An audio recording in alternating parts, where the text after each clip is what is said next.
I Survived the Great Chicago Fire, 1871, written by Lauren Tarshish, and read to you by me, Mrs. Elkins. Hello, All Stars. It's me, Mrs. Elkins. Welcome back while we continue I Survived the Great Chicago Fires, 1871. This book is an AR book. It is level 4.8. So if that's anywhere on your reading level, you can test on this book. Last week I read chapters 1 through 5. Today I will cover chapters 6 through 10. So I hope you're enjoying it so far. Let's get started. Chapter 6. Oscar threw himself to the ground and rolled in the dirt, frantically beating the flames that were crawling up his arms and reaching out to grab his face. He rolled and pounded until finally the burning stopped. He lay there, coughing and spitting out the ashes that coated his tongue. His heart hammered with fear. But he couldn't just lie there. The sparks were still everywhere. He had to find somewhere to hide. Gritting his teeth in pain, he managed to crawl back to an old chicken coop behind the kids' house. The wood was mostly rotted away, but the roof was just wide enough to protect Oscar. He sat hugging his knees to his chest, swatting away the sparks that came too close. He breathed deep, trying to slow his hammering heart. He touched his forehead, gently rubbing his fingertips over the blistered skin. His scalp was badly singed, and there were burns up and down his body. But he barely felt the throbbing pain. His attention was focused on the sky. That glow Mama had noticed earlier was brighter now. It looked as though a giant hand had painted the sky bright orange. The fire had gotten bigger, much bigger. That's where the sparks and embers were coming from. The powerful wind was scattering them like burning dandelion seeds. The same thing had happened the night of the forest fire near Castle. Sparks and hunks of burning wood and bark had flown for miles, setting off new fires everywhere they landed. Mama and Papa and Oscar had almost lost their barn. Some people lost everything: barns, houses, even fields. 10 people were killed. One family survived by diving in their pond and dunking under the water while the flames roared over them. Oscar took a deep breath, trying to loosen the choking fear that gripped his throat. He thought of what Mr. Morrow had said, that Chicago had one of the best fire departments in America. Maybe that was true, but there was no sign of them here. And once a fire got too big, not even an army of firefighters could put it out. Oscar had learned for himself during the castle fire how a fire could grow and grow, how it could become a ferocious beast that would devour everything in its path. And what a fire was most hungry for was wood. Like the thousands of shacks and stores that lined Chicago's streets, the miles of wooden sidewalls and warehouses filled with coal and oil that would explode at the slightest spark. Oscar remembered how the forest looked after the fire. He and Papa had ridden up there to see it for themselves. Oscar would never forget the sight of it. The fire had turned thousands of trees into twisted black stubs. The ground was a sea of ash. There was not a bird, not an insect to be seen. Oscar had tried not to look at the blackened bones that were scattered all around, the skeletons of the creatures that hadn't been able to escape. He and Papa had both loved that forest. They'd go up there with Mama, who loved telling them the names of every last tree and flower. Oscar and Papa had both fought back tears as they stood in the burned ruins. But then Papa had pointed to something on the ground, a tiny green shoot pushing up through the ash. It will take a long time, Papa had said, but one day the forest will grow back. Oscar shivered as he thought of what a huge fire like that could do to a city like Chicago. Could such an important city burn to the ground? It didn't seem possible. But hadn't Oscar learned that anything was possible? If a blizzard could kill his papa, couldn't a fire destroy an entire city? Oscar looked up as though the answers might be printed on the orange sky. But instead, his eyes found the two small and terrified faces peering down at him from the upstairs window of the house, Jenny and Bruno. The sight of them lit up by the glowing sky jolted him. Right at that second the wind blew its dragon breath. More sparks and embers appeared, and out of nowhere a large plank of flaming wood came soaring through the air. It was like an enormous flaming spear, hurled by an invisible warrior.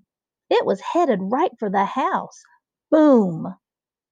The wood smashed through the roof of the house, sending a column of flames high into the air.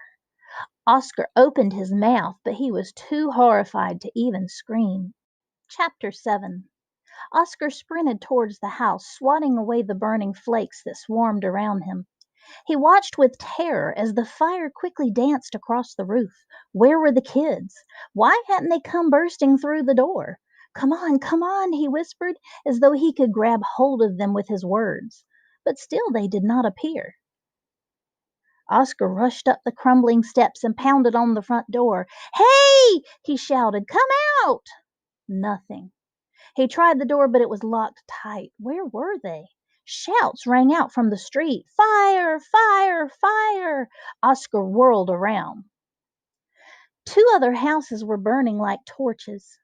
The wind gusted and the flames leaped across the street. Boom! The house caught fire as if it were made of dried straw.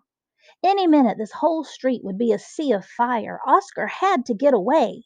He had to get back to Mama. But how could he leave here if those kids were still in the house? Of course he couldn't. Oscar slammed his shoulder into the door. Bam! Bam! Bam! On the third try, the door frame splintered and the door burst open. Oscar stumbled in, falling to his knees. Smoke swirled all around him. He rose to his feet, gasping for breath. "Hello!" he screamed. "Where are you?" And that's when he heard them just above the fire's roar. Muffled cries coming from upstairs. Or was it just the wind and the fire fooling his ears? Was it possible the kids had escaped through another door? Oscar stumbled to the narrow staircase, peering up into a churning cloud of black smoke. "Don't be an idiot," he told himself. "Don't go up those stairs."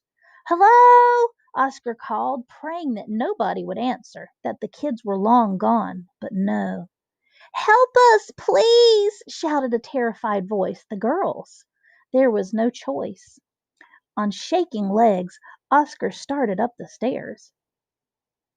He pulled his shirt up over his mouth and nose. It did nothing to block out the smoke.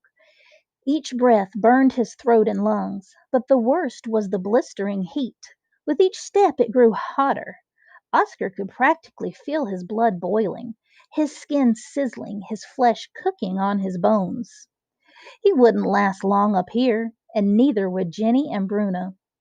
At the top of the stairs was a closed door. Someone pounded on the other side. "Here!" Jenny shouted. "The door is stuck. Please help us." Oscar pushed against the door, but it wouldn't budge. "Stand back!" he choked. Oscar kicked the door as hard as he could. The door crashed open, releasing a wave of heat and even thicker smoke that pushed Oscar back on his heels. He teetered and almost fell down the stairs, but somehow he managed to regain his balance. Jenny came rushing out with Bruno in her arms. They were both coughing and wheezing. Their faces were black with soot and streaked with tears. Jenny was clutching Bruno with all her might, but her skinny arms were losing their grip. Oscar reached for Bruno, and to his surprise, the kid didn't resist. Oscar pulled Bruno into his arms, holding him close to his chest. The poor boy's heart was pounding even harder than Oscar's. Jenny stood unmoving, undazed, coughing. Oscar was afraid she might faint. Oscar grabbed her arm and pointed her down the stairs, gripping her shoulders in case she slipped. He followed right on her heels. "Run straight through the front door," Oscar said to her. "Go as quickly as you can." Jenny did what she was told, gaining strength as they reached the bottom. Oscar put Bruno down at the bottom of the stairs, and Jenny grabbed the little boy's hand. Together they flew out the door. Oscar was just behind them. And then, crash! The window shattered. Kaboom! A giant ball of fire and cinders blasted into the room. Oscar fell to the floor, and then there was nothing but flames. Chapter 8. Again, Oscar felt as though he were being attacked by a wild animal, a monster with burning tentacles and boiling breath. It grabbed him, clawed at him, and spun him around. Smoke gushed into his nose and down his throat, filling his lungs with searing poison. He couldn't open his eyes, but he knew the fire was all around him.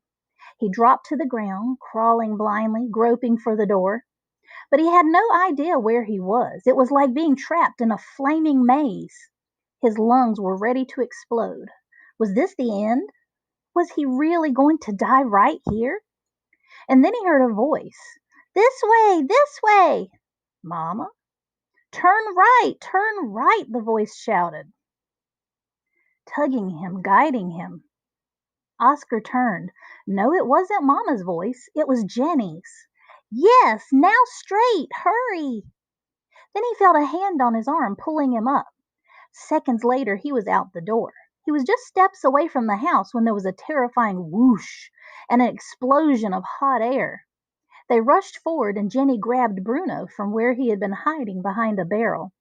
They ran across the street and fell to the ground. Oscar's head throbbed. His entire body felt as if it had been roasted. He lay back and closed his eyes.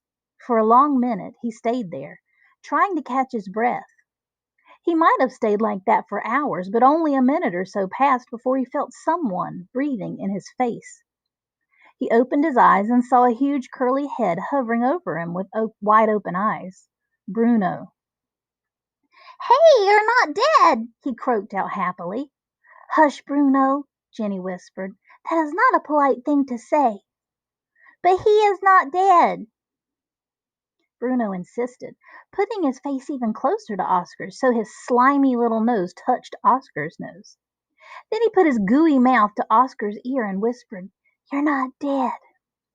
The kid wasn't going to quit. Oscar put his hand on Bruno's head. I know, he said. Jenny kneeled down and gently peeled Bruno away from Oscar. Let's give him a little room, Jenny said. Oscar managed to sit up. He stared ahead at the little house which was being torn apart by the flames. The wood moaned and sighed as it collapsed into the fire as if crying out in pain. It was sickening, like watching a rabbit get torn apart by a coyote. Bruno wriggled closer to Oscar until his small shoulder pressed against Oscar's arm. My house, he said, pointing sadly. Oscar didn't know what to say, so he just put an arm around the boy. The fire burned so bright that it lit up all their faces. It was the first time Jenny had the chance to get a good look at Oscar. Now Oscar waited to see the shock in her eyes when she realized who he was. But there was no flash of recognition. She looked exactly how Oscar felt, scared, dazed, and amazed to be alive. Their eyes locked together, and Oscar could tell that Jenny didn't recognize the kid she'd tricked at the train station. She saw a different boy, the boy who'd helped her and Bruno escape from the fire. And as Oscar looked at Jenny, he didn't see a helpless orphan or a ruthless thief. He saw a brave girl who watched over her brother all by herself, whose voice had led Oscar out of the blazing house in the nick of time. And then there was Bruno, who grinned at Oscar as though they'd been best friends all their lives. I Bruno, he said, looking up at Oscar and puffing out his chest. I'm Oscar, Oscar said. Oscar, Bruno said. I'm Jenny, Jenny said. They all sat there a minute looking at each other. Had he and Jenny really only just laid eyes on each other tonight? Oscar eased his arm from around Bruno and struggled to his feet, brushing the dust and ashes off his burned clothes. His body ached, but his mind felt surprisingly clear. He knew exactly what to do. We need to get to the Palmer House Hotel, he said. He said the word we very clearly. My mother is there, Oscar said. The hotel is fireproof. We'll be safe there. Oscar picked up Bruno and held out his free hand to Jenny. She took it and gripped it tight. And together they began their journey through Chicago's burning streets. Chapter 9. Monday, October 9th, 12:15 a.m. The south side of Chicago, heading north. They left Jenny and Bruno's burning neighborhood behind and headed north. Oscar kept looking over his shoulder at the giant orange glow bleeding through the sky. The main fire was huge now, Oscar could see, and it was spreading fast. And the wind was carrying sparks all over the city. Everywhere Oscar looked, he saw new fires burning. Some fires were very small, a ribbon of flame waving from a tree, a pile of garbage glowing like a campfire. But there were burning houses everywhere, and in places the smoke was so thick that they had to gasp for breath. But Oscar's gasp also came from what was happening all around them. People sobbing and screaming, horses driven crazy by the heat and sparks, stray dogs howling in fear. Even the rats were running for their lives, rushing out from under the wooden sidewalks and getting squashed under the wheels of wagons and buggies that plowed through the streets. The crowds got bigger as they moved north. Many people were dragging trunks and suitcases or struggling with heavy sacks heaved over their shoulders. Two women in nightgowns carried a mattress above their heads. On top was a very old man curled up under a quilt. The fires turned the night as bright as day, lighting up terrified faces all around Oscar, the tear-stained cheeks, the mouths open in horror, the wide open eyes looking up at the sky. But the worst part was the howling wind, which seemed to be getting stronger by the minute. Each hot gust was filled with dust and smoke and spit out millions of embers and sparks. One burned a hole clear through the toe of Oscar's boot. Oscar passed a woman just as her skirts erupted into flames. Luckily, the man next to her had a canteen of water and quickly drenched her. The sparks were terrible for Oscar and Jenny, but they tortured poor Bruno. "Hot! Hot!" he kept saying, trying to bury his face in Oscar's neck. Finally Jenny spotted an overturned wheelbarrow with a heap of clothes spilling out. She snatched a lady's hat, its purple velvet smudged with dirt, the wide brim crushed. "I don't think anyone will miss this," she said. She put it on Bruno's head, a perfect helmet to protect his curls. She kept her eyes on Oscar, swatting away the embers that came too close to his face or smoldering on his clothes. Oscar was getting the idea that there wasn't much Jenny couldn't take care of. They came to a corner where a crowd of people had stopped to watch a grand brick building burn. Oscar and Jenny tried to push their way through, but they were completely hemmed in. And then suddenly the clanging of bells rose above the roar of the fire. "Fire department!" someone shouted. People jumped out of the way as two steam pumper wagons came tearing around the corner, each pulled by two sweating horses. A horse wagon followed. Oscar's heart lifted a bit. He remembered what Mr. Morrow had told them, that Chicago had the best fire department in the world, and here was their chance to prove it. Maybe they could save at least part of the city. People in the crowd watched hopefully as about 15 firefighters hopped off the wagons and got to work, readying the pumper and uncoiling the heavy canvas hoses. In Castle there was no fire department or pumper engines. When a fire broke out, people had to rely on themselves and their neighbors. During the big fire, a flurry of sparks had ignited the roof of Oscar's barn. Within minutes, 30 people had rushed to their farm, ready to help. They grabbed every bucket and jug they could find and formed a bucket brigade. Mama and two other women had stood at the well, filling the buckets as fast as they could. Everyone else lined up, forming a human chain that led from well to the barn. Oscar stood on the line, passing sloshing buckets of cold water towards the fire. It was amazing how those heavy buckets flew across chains of hands, how the splashes of water tamed the flames. Oscar had kept going even after his arms were numb with pain. It had taken an hour, but they put the fire out. The roof of the barn was burned through, but the rest of the building still stood. Oscar would never forget how happy he felt when the last of the flames fizzled out, as if he'd helped slay a monster. He watched now as the firefighters dragged the heavy coils over to the burning buildings, screaming at people in the crowd to stand back as the pumper engines roared and water pulsed into the hoses. Like soldiers in a battle, the men aimed their hoses. Cheers rose up from the crowd as thick, powerful sprays of water blasted at the flames. Very quickly, Oscar realized that the firefighters didn't stand a chance. The fire was too big and too hot. The water hissed as it got close to the flames, and then boiled away into puffs of steam.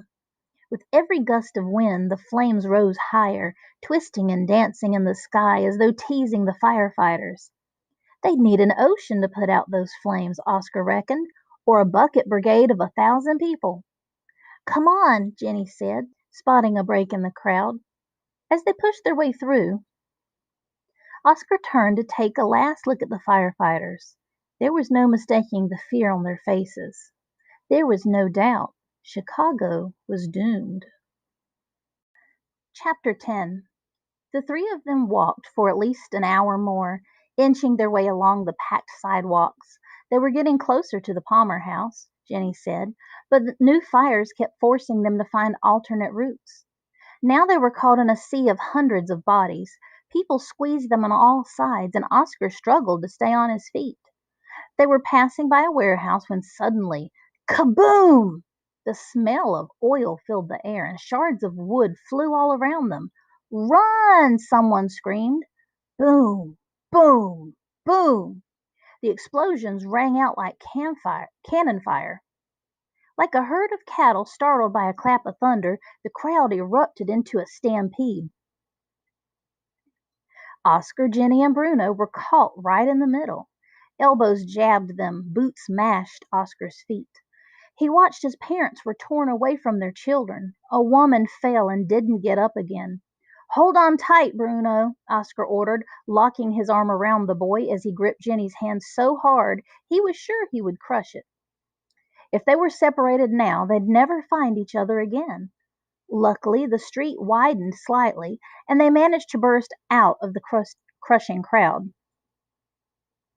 Jenny led them down a side street and finally into a wide alley. State Street is just a block away from here, Jenny said as they caught their breath. The Palmer house will be right there. Halfway down the alley, they discovered a water barrel. They all ran toward it, desperate to quench their thirst and to cool their burning skin. Oscar felt like a stalk of wheat shriveled in the boiling sun. He hoisted the lid off and held Bruno while the boy slurped up water like a thirsty horse.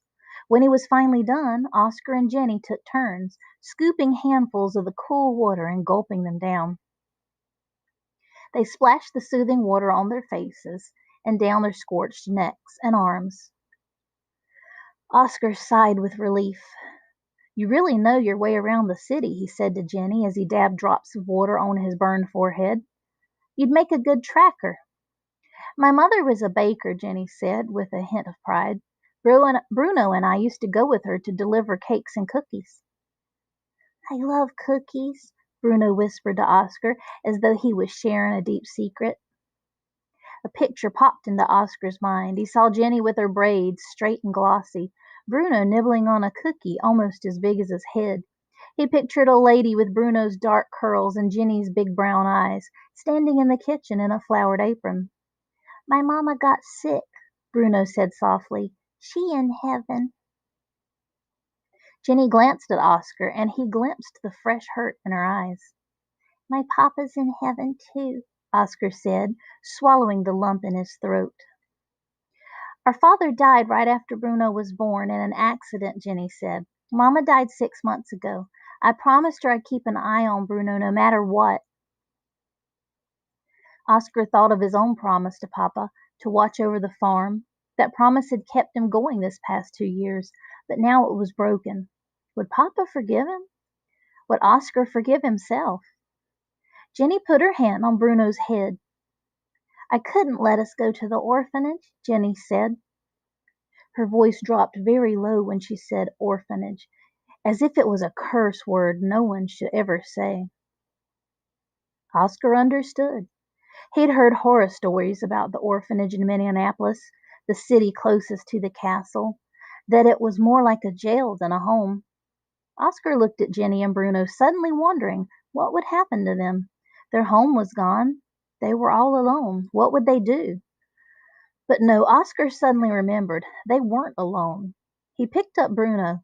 They weren't alone because they had Oscar. Hey, Bruno, he said. "I bet up in heaven my papa and your parents are good friends." Bruno leaned back so he could look at Oscar in the eye. "Like us!" he exclaimed. His soot-covered face grinned out from under the fancy lady's hat. Both Oscar and Jenny laughed for that second. Oscar forgot about the smoke and the flames, but their smiles didn't last long. They'd just started walking through the alley again when they heard loud voices. A group of boys swung into the alley from the street. They were walking toward them. Jenny froze. Then Oscar saw who they were, the boys from the train station, and there, right in front, with his rattlesnake eyes glowing through the smoke, was Otis Weber. So what do you think so far? I hope that Oscar finds his family, and I kind of really hope that his family will take the little girl and the little boy in as part of their family. I just don't know what would happen to them otherwise, and I don't want them to go to one of those orphanages. Maybe I'll read a book about those orphanages later after this book. There's some really good ones out there. So, today I read 6 through 10. Next week I will finish the book and I will give you the quiz number. I hope you like it. You guys are welcome to email me with comments or things that you would like to hear. And if you missed any of the books before this one and you would like to go back and hear the whole story, email me that too. I'm compiling them all on Google Docs where you can have the full entire book on one page and you can listen to it at your own leisure. And I'll be happy to email those out to you. And once I share them with you, they stay on your Google Drive, just like the read rooms that I've shared with you. Anyway, I'm looking forward to finishing the book next week. See you then. Bye.